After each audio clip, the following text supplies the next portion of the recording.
Muy buenos días, queridos estudiantes. El día de hoy vamos a desarrollar el tema de los reinos biológicos, ¿ok? Continuando con la clasificación en los seres vivos, hemos visto la clase pasada justamente las categorías taxonómicas, ¿verdad? Recordando un poquito, ¿no? En el cual, pues, hablamos de que cualquier individuo, pues, podía clasificarse y para esto el señor Linneo justamente, pues, detalló una serie de categorías taxonómicas, que eran pues dominio, reino, filum, clase, orden, familia, género y especies, ¿verdad?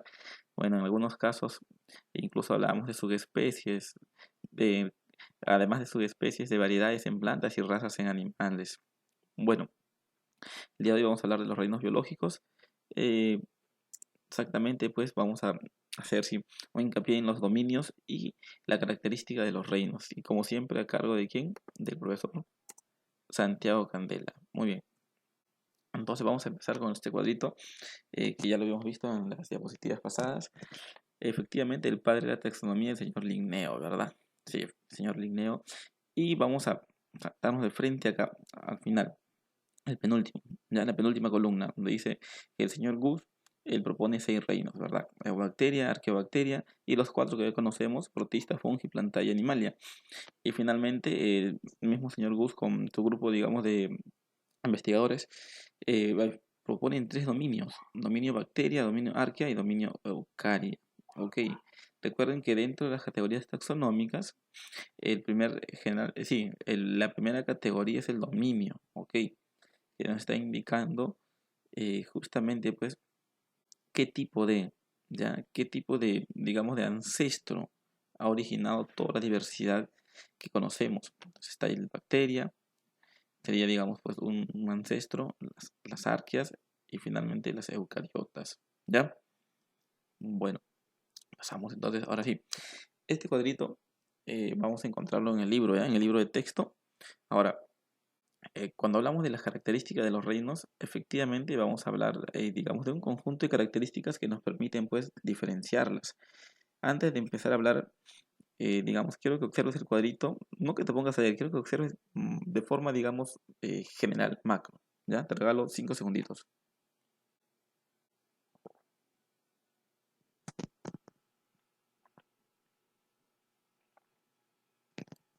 Listo, entonces, lo primero que hacemos cuando tenemos un cuadro de información es ver los cuadros, o sea, digamos, la columna y la fila principal. En la fila principal observamos que vamos a evidenciar pues los reinos, qué tipo de células son, cuántas células poseen estos organismos, el nivel de organización que alcanzan, las formas de nutrición y por aquí otras características. Y cuando vemos la columna, observamos que los reinos que vamos a ver, al menos en esta primera parte del cuadro, son el reino Eubacteria, el reino Arqueobacteria y el protista. Ok, entonces sí, básicamente el día de hoy vamos a hablar de características muy generales. Empezamos pues, sabemos que tanto los reinos Eubacteria como Arqueobacterias pertenecen, digamos, bueno, el reino Eubacteria pertenece al dominio Bacteria y el reino Arqueobacteria al dominio Arqueobacteria. Sin embargo, estos dos reinos pertenecen, digamos que, a las procariotas, ¿verdad? Sabemos que pro significa antes, cario núcleo, o sea, antes de un núcleo, ¿ok?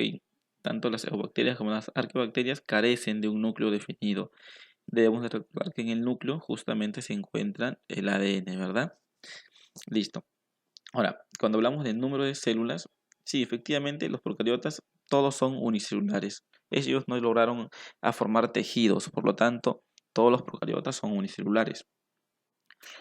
A ver, niveles de organización, bueno, pues sabemos que el nivel de organización más básico es, ojo, nivel de organización con vida más básico es el nivel celular, porque podemos organizarlos incluso desde mucho antes. Por ahí hemos visto a nivel atómico, nivel molecular, nivel de organelas, nivel celular, ¿verdad?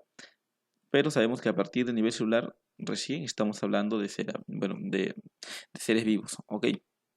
Bueno, luego hablamos de las formas de nutrición. Aquí debemos diferenciar dos términos, autótrofos y heterótrofos, ¿ya? A ver, cuando hablamos de autótrofos, estamos hablando de aquellos individuos que tienen la capacidad de sintetizar, de formar su propio alimento. ¿Ya, campeón? Por ejemplo, nosotros conocemos a las plantas. Las plantas son autótrofas, ¿por qué? Porque las plantas, pues, a partir de la energía luminosa del sol, a partir de agua, de CO2 y de algunos nutrientes muy básicos, muy, pero muy básicos, y encima son inorgánicos, como por ahí de repente potasio, por ahí algo de nitrógeno, ¿ya? Las plantitas van a poder sintetizar unas moléculas muy complejas y elaboradas, que también se le conocen como moléculas orgánicas. Y estamos hablando pues de la famosa glucosa, de los azúcares, que son formados como producto de la fotosíntesis. Entonces, la plantita pues tiene la capacidad de formar su propio alimento ¿a partir de qué? A partir de sustancias muy simples.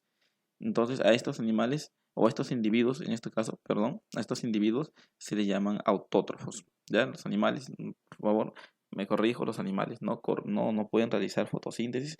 Los animales no son autótrofos, sino por el contrario, los animales son heterótrofos.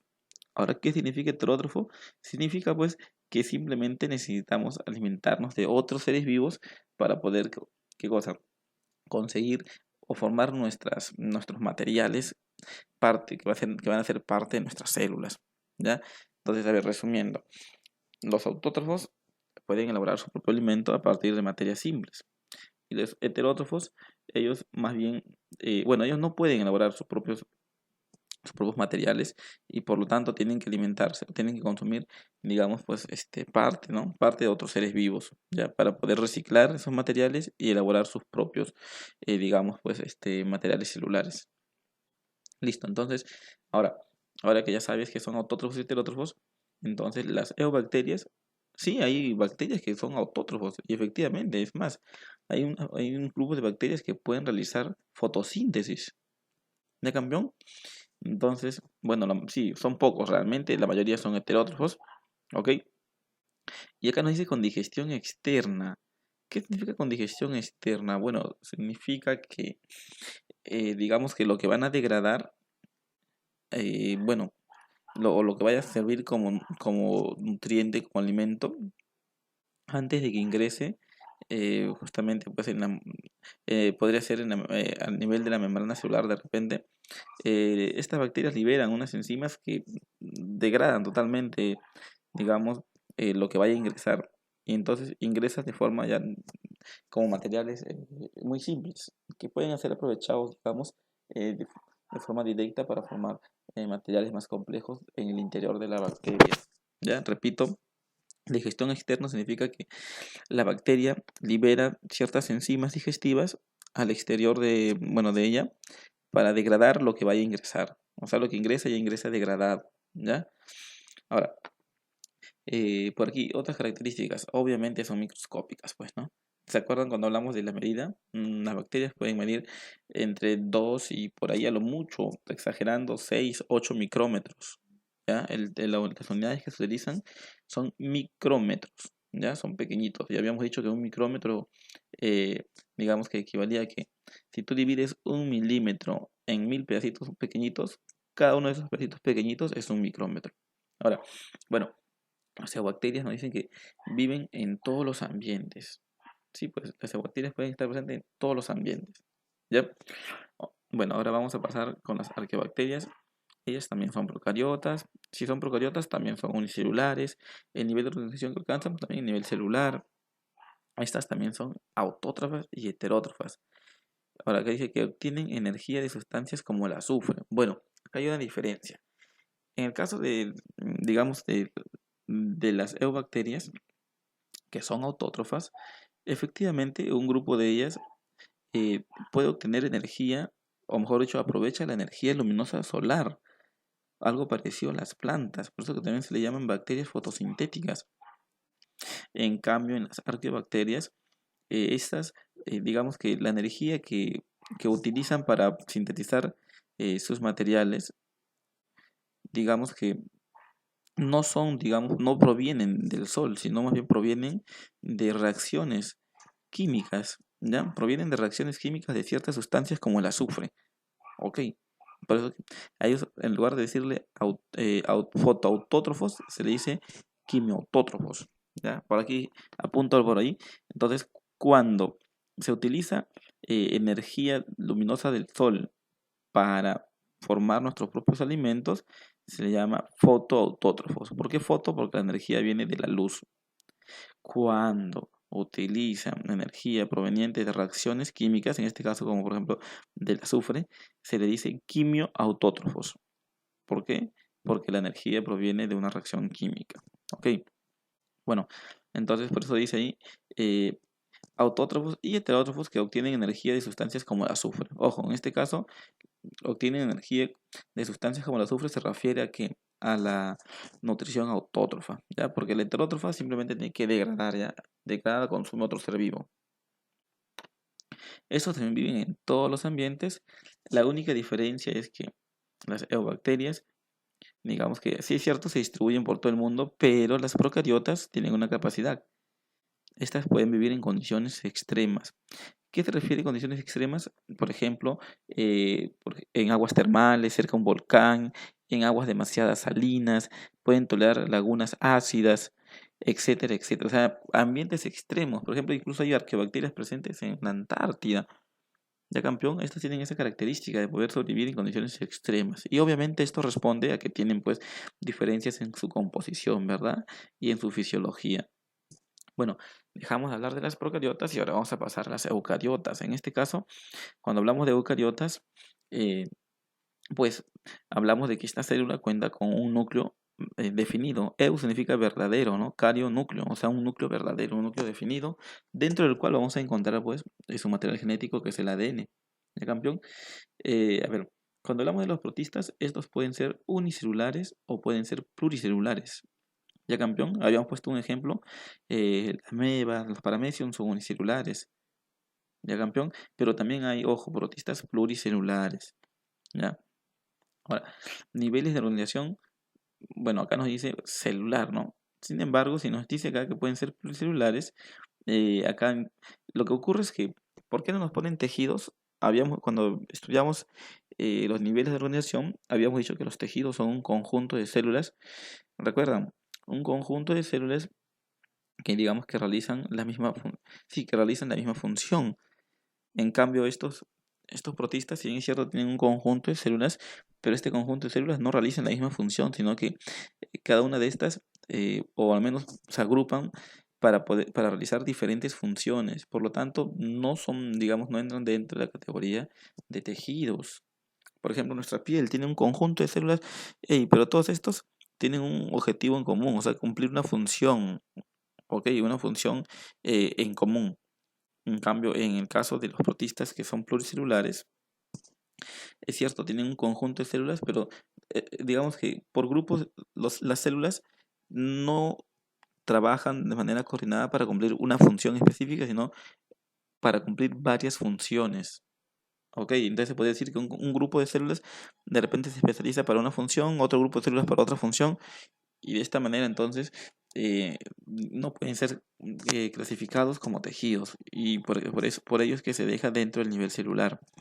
Bueno, formas de nutrición.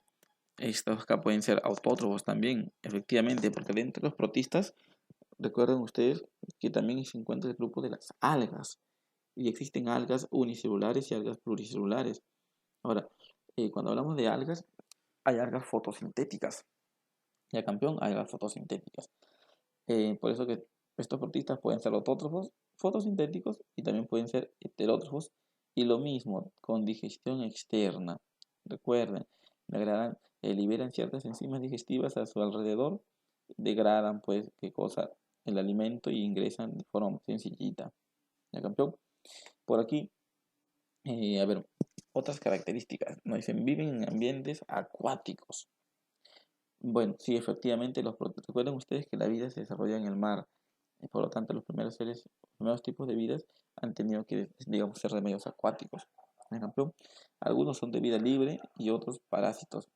De vida libre quiere decir que no depende de nadie, ¿ok? Y parásitos que sí dependen, ya, o sea, están, digamos, están parasitando a otro ser vivo.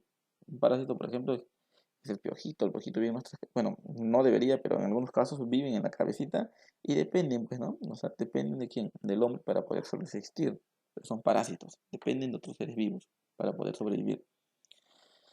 Los protistas pueden formar colonias, ¿no? Dicen, ¿qué son colonias? Colonias son un conjunto de células. ¿ya? Un conjunto de células son colonias, algo parecido a lo que, por ejemplo, eh, a lo que ocurre con el hombre. Entonces, no, han ido a colonizar, o sea, un conjunto de hombres que fueron a poblar un determinado lugar, han ido a colonizar. Igual, acá un conjunto de células eucariotas, digamos, pues forman una colonia. ¿Ya, campeón? Listo, entonces pasamos a lo siguiente. Mira, campeón. Acá, digamos que he adjuntado otro cuadro de una bibliografía diferente y por aquí tenemos, o se mencionan ciertas cositas o términos nuevos, ¿ya, campeón? A ver, de manera muy rapidita. Por ejemplo, en este caso, de las bacterias, efectivamente, procariotas carecen de núcleos distintivos y otros organelos membranosos, son unicelulares, microscópicos. Las bacterias sabemos que presentan pared celular, ¿ok? Presentan pared celular. Ya bueno, en este caso, el dato adicional es que la composición de la pared celular en las bacterias es el peptidoglucano, ¿ya? Ahora, arqueas. Procariotas igual, unicelulares, microscópicos, también tienen este peptidoglucano en su pared. Ah, no, perdón, dice peptidoglicano ausente en las paredes celulares. Ah, mira, bien. Entonces, existe diferencia a nivel de la pared celular, tanto de bacterias como de arqueobacterias, y justamente es el peptidoglicano.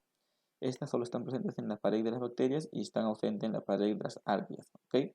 Difiere bioquímicamente de las bacterias. Dice papel ecológico y comentarios. La mayoría son desintegradores, a verdad. El papel ecológico, ¿no? Que es ¿se acuerdan cuando hablamos de la cadena estrófica? Hablábamos de consumidor primario, bueno, de productores, consumidor primario, secundario, terciario. Y es más, hablábamos de carroñeros por ahí, ¿no? Carroñeros, de cazadores, de desintegradores. Bueno, las bacterias y los hongos, ustedes saben que cumplen un papel, eh, sí, cumplen un papel de desintegrador, ¿ok?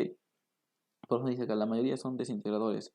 Algunas bacterias son parásitas, ¿ya? Por ejemplo, como, eh, a ver, tenemos bacterias que están presentes en nuestra flora intestinal.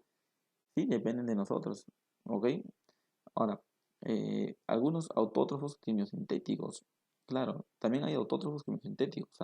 O sea, recuerda cuando estudiamos acá y hablamos de las arqueobacterias, que estos podrían ser autótrofos y que obtienen energía de reacciones químicas como el azufre. Entonces, acá nos está comentando que no solo ocurre en arqueobacterias, sino también en eubacterias. Acá nos dice, mírame, algunos autótrofos quimiosintéticos, algunos no fotosintéticos importantes en el reciclaje de nitrógeno y otros elementos. Bueno, si este cuadrito es un cuadrito más elaborado, con más detalles, los voy a dejar ahí, ya lo voy a dejar ahí en la diapositiva, ya ustedes lo van a leer, digamos, con más detenimiento. ¿Campeón?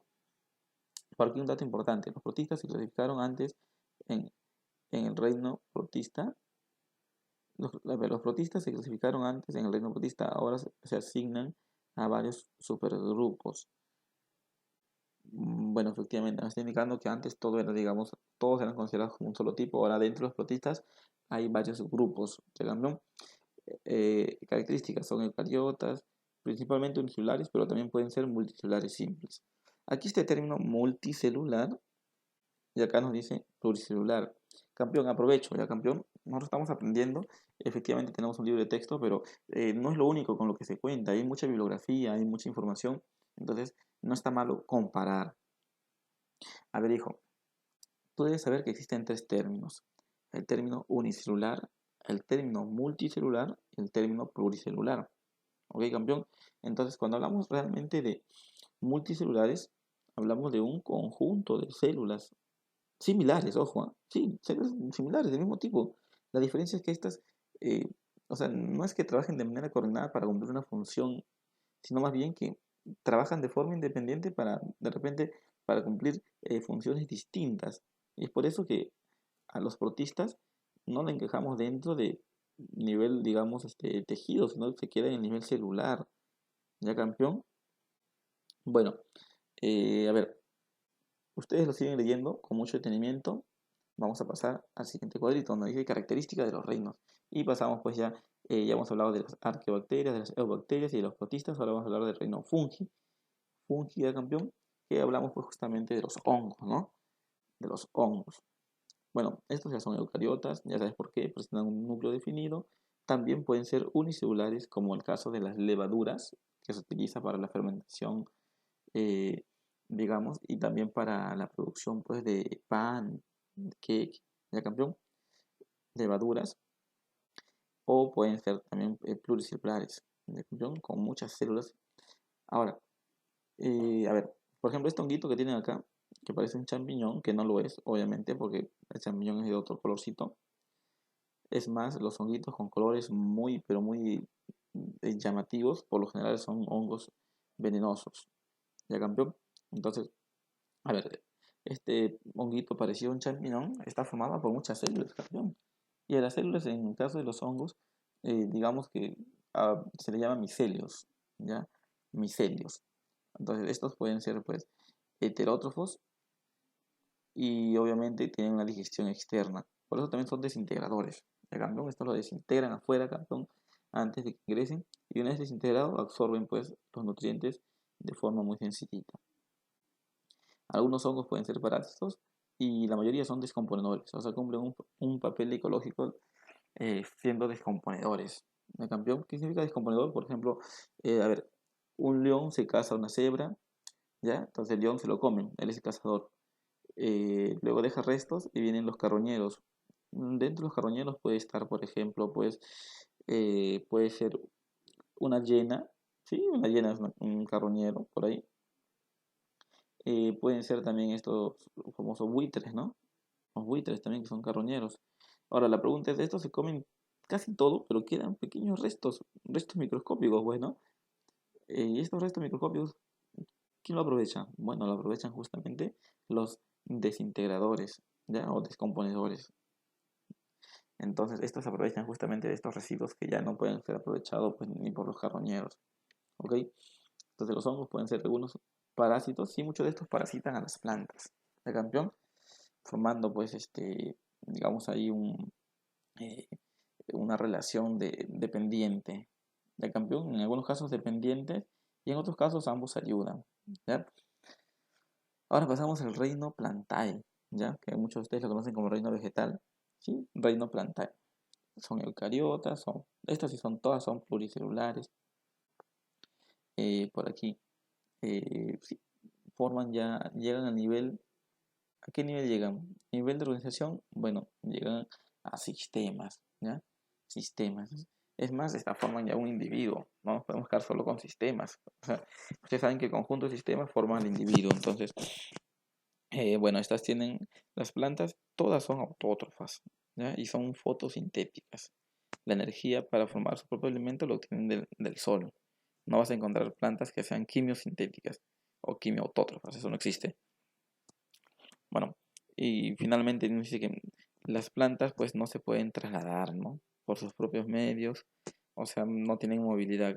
Por eso es que ellas tienen en su célula una gran bolsa que les sirve para almacenar agua, llamada vacuola, a diferencia de los animales, ¿ya? Y bueno, sí, las plantas pueden, digamos, se dividen en dos grandes grupos, con flores o sin flores, ¿ya? Repito, las plantas se dividen en dos grandes grupos, con flores y sin flores. Finalmente, pues vamos a hablar del reino animal, ¿ya? ¿No? Los animales son eucariotas, igual pluricelulares. No existen animales, por si acaso, unicelular, ¿ah? Eso no existe, todos son pluricelulares. Hasta el piojito ese chiquitito son pluricelulares. Igualmente, ¿no? O sea, sí tienen conjuntos de sistemas que forman un individuo. Estos son heterótrofos. Y acá viene la diferencia. Los animales somos heterótrofos y tenemos digestión interna. O sea que la digestión ocurre en el interior, ya en el interior de nuestro cuerpecito. Profe, pero yo he escuchado que en el caso de la araña, por ejemplo, lo pica y en algunos casos pueden escupir ciertas enzimas que degradan digamos que a su alimento. Bueno, efectivamente, sí, es cierto, lo degrada, pero no lo degrada pues de manera completa al término de que solo va a ingerir nutrientes ya específicos. Ojo, lo degrada, pero igual lo degrada para disminuir el tamaño, de repente para avanzar en algo las reacciones de la digestión, pero en su interior se completa realmente estas reacciones de digestión para poder obtener los nutrientes, digamos, específicos. ¿Ya, hijito? Entonces todos los animales tienen digestión interna. Ahora, estos sí se pueden desplazar por sus propios medios y se dividen en dos grandes grupos, los que tienen vértebras, vertebrados, y los que no tienen vértebras son invertebrados. ¿Ya, campeón? Lo mismo, te he contado un cuadrito, ya, mira, con algunos datitos adicionales, los términos que no conoces, lo puedes buscar, campeón, y apuntar a manera de un glosario. ¿Hijito? Bueno, entonces esto sería todo. En forma de resumen, pues sabemos que los seres vivos se clasifican en 6 reinos, pero antes de ello en 3 dominios. Dominio eubacterio, dominio arqueobacterio y dominio eucariota.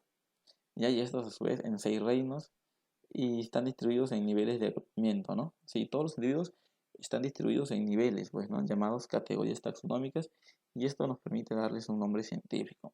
Habíamos dicho que el nombre científico nos permitía, pues, de alguna manera, poder relacionarlos, ¿no? Sí, poder relacionarlos. Y justamente, mira, en la pregunta de Cuadrito explica, nos dice, ¿por qué es importante clasificar a los seres vivos y darles un nombre científico? Bueno, te comento, campeón, que cuando uno, por ejemplo, lee el nombre científico de dos individuos, ya de manera directa puede tener mucha información. Y es que debes de recordar tú que ese nombre científico, pues, justamente se basa en similitudes, ¿no? En similitudes y tiene en cuenta su estructura, su forma, su función del individuo. Te voy a poner un ejemplito. Mira, hijito, ¿sabías tú que la papa y el tomate pertenecen a la misma familia? Efectivamente, estos dos cultivos diferentes pertenecen a la misma familia. Pero profesor, pero qué raro, si la papa es un tubérculo y el tomate no es un fruto. Bueno, hijito, debes saber tú que las plantas de tanto del tomate como de la papa son muy parecidas. De campeón son muy parecidas. La forma de las hojas es más, las flores son totalmente, digamos, similares. ¿Y sabías tú que si la papa florece y, bueno, ustedes saben que a partir de la flor se forman los frutos? Efectivamente, la papa también forma un fruto muy similar a un tomate. El campeón, solo que es pequeñito, reducido y de un color medio moradito intenso.